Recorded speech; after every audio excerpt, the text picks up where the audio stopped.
ओम नमः शिवाय। स्वागत है आप सभी का मेरे Hariom Sharma money tips channel पर। आज मैं आपको श्रावण मास के 16वें अध्याय की कथा सुनाऊंगा। भगवान शिव सनत कुमार को शीतला सप्तमी के व्रत के बारे में बता रहे हैं कि इसका कितना प्रभाव है कि मरा हुआ लड़का इस व्रत के प्रभाव से जीवित हो जाता है। तो बहुत ही अच्छी कथा है, आप इस कथा को जरूर श्रवण करें, आपकी मनोकामना पूरी होगी।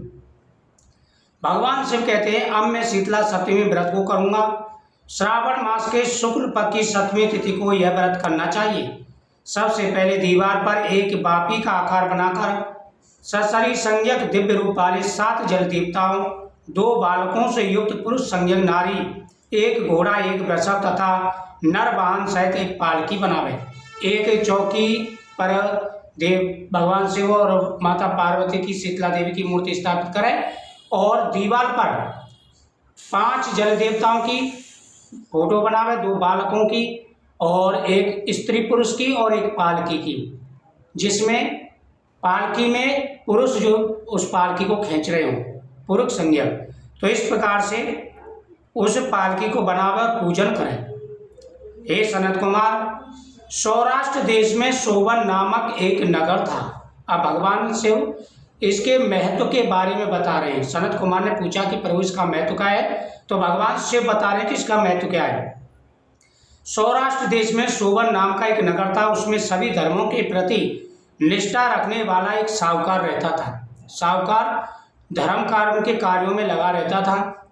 एक बार उसने विचार किया कि मुझे ऐसा प्रयत्न करना चाहिए जिससे राहगीर जो रास्ते में जाते हैं, देखो महीने में आपने देखा होगा कि जलदान का और ज़्यादातर छायादान का बड़ा महत्व होता है। जलदान, छायादान, ये 2 दान बड़े होते हैं। तो साहूकार ने मन में विचार किया कि मुझे ऐसी व्यवस्था करनी चाहिए जो लोग राहगीर जाते रास्ते में वो मेरे कुएं का पानी पिएं, ठंडा पानी पिएं और आराम से बगीचे में आराम करें। तो उसने ऐसा विचार करके अपना धन खर्च किया, रास्ते में एक बड़ा जो है बगीचा बना करके तैयार कर दिया और एक कुएं का निर्माण करा दिया और कुएं में अंदर तक सीढ़ी उसने कर दी जहाँ पर पानी आराम से व्यक्ति ले सके।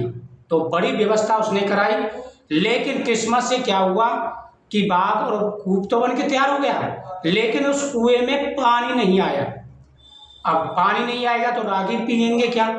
तो उसने काफ़ी व्यवस्थाएं की, बहुत यज्ञ अनुष्ठान करवाए, लेकिन उसके कूप में पानी नहीं आया। एक बार उसने क्या किया कि परेशान होकर के, चिंताग्रस्त होकर के वह कुएं के पास ही सो गया। जैसे वो सो रहा था तो रास्ते में जल देवता ने दर्शन दिए और कहा, हे राजन, हे साहूकार, हे धनक, यदि तुम अपने बड़े ज्येष्ठ पोते की बलि दे जल देवताओं के नाम से तो तुम्हारा यह कूप तुरंत जल से भर जाएगा। अब उसकी आंखें खुली, नेत्र खुली। उसने अपने पुत्र से कहा कि बेटा ऐसे से बात है।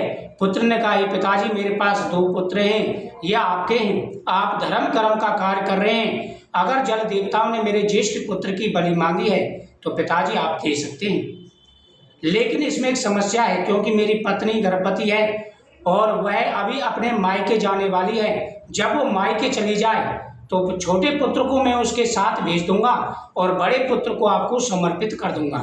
आप उसकी बलि जल देवता को दे सकते हैं। उसके बाद में ऐसा ही किया। उसको अपनी पत्नी को, छोटे बेटे को मायके भेज दिया और दोनों पिता पुत्र ने उस ज्येष्ठ लड़के को ले जा करके जल देवता के लिए समर्पित कर दिया कि हे जल देवताओं, अब आप इसे स्वीकार करो। इतना कहते ही उस कूप में अमृत तुल्य जल भर गया, ठंडा जल भर गया और वह दोनों पिता पुत्र उदास होकर के घर वापस आ गए। उधर उस जो पत्नी गई थी, 3 महीने हो गए उसे, उसने एक लड़के को जन्म दिया। उसके दोबारा से लड़का हुआ। जब 2-3 महीने उसके हो गए तो वो अपने पुत्र को जो साथ लेके गई थी उसको लेकर के और जन्मे पुत्र को लेकर के रास्ते में आई और उसी कुएं के पास ठहरी जो उसके ससुर ने बनवाया था। उस कुएं को देख करके जो उसके ससुर ने बनवाया था उसे बड़ी प्रसन्नता हुई। उसने कहा कि मेरे पिताजी ने यानी ससुर ने राहगीरों के लिए कुआं बनवाया है और ये कुआं पानी से भर गया है, ये देवताओं की कृपा है। तो उसने वहीं पर शीतला सप्तमी का व्रत किया, जल देवताओं की पूजा की, शीतला माता की पूजा की, वहाँ पर खीर का, दही का और चावल का भोग लगाया। उसके बाद में वो वहाँ से चलने लगी। तभी जल देवता आपस में विचार करने लगे, देखो इसने शीतला सप्तमी व्रत किया है, हमारी पूजा की है और हमें इसके साथ ऐसा नहीं करना चाहिए, हमें तो इसके पुत्र की रक्षा करनी चाहिए। तो जल देवताओं ने उनके पुत्र को जीवित करके और सोने के गहने पहना करके बाहर निकाल दिया। वह माता कहता हुआ अपनी माँ के पीछे आया। माँ ने कहा कि बेटा तुम यहाँ क्या कर रहे हो, अभी तो मैं वहाँ पर थी, आप मुझे नजर नहीं आई। उसने सारी बात बताई। वह उसको लेकर के जब घर पहुंची तो उसके ससुर और पति जो है चिंता में थे कि हमारी जो बहू आएगी उसके बाद वो पुत्र के बारे में पूछेगी तो हम क्या कहेंगे। लेकिन जब 3 पुत्रों को, ज्येष्ठ पुत्र को, छोटे पुत्र को और जो जन्मा पुत्र था उसको देख करके वह आश्चर्यचकित रह गए और उन्होंने अपने बहू की बड़ी प्रशंसा की और सारी बात पूछी कि ये कैसे जीवित हुआ, इसे तो 2 महीने हो गए। उन्होंने कहा मैंने तो कुएं पर शीतला सप्तमी का व्रत किया था, जल देवताओं की पूजा की, उनकी कृपा से जीवित हुआ है। फिर ससुर और पति ने भी जल देवताओं की पूजा की और उसी समय से वह श्रावण मास के शुक्ल पक्ष की सप्तमी को यह व्रत करने लगे। तो बड़ा महत्व होता है इसका। संतान की आयु लंबी होती है और हर मनोकामना पूरी हो जाती है। आप भी यह व्रत जरूर करें। ओम नमः शिवाय।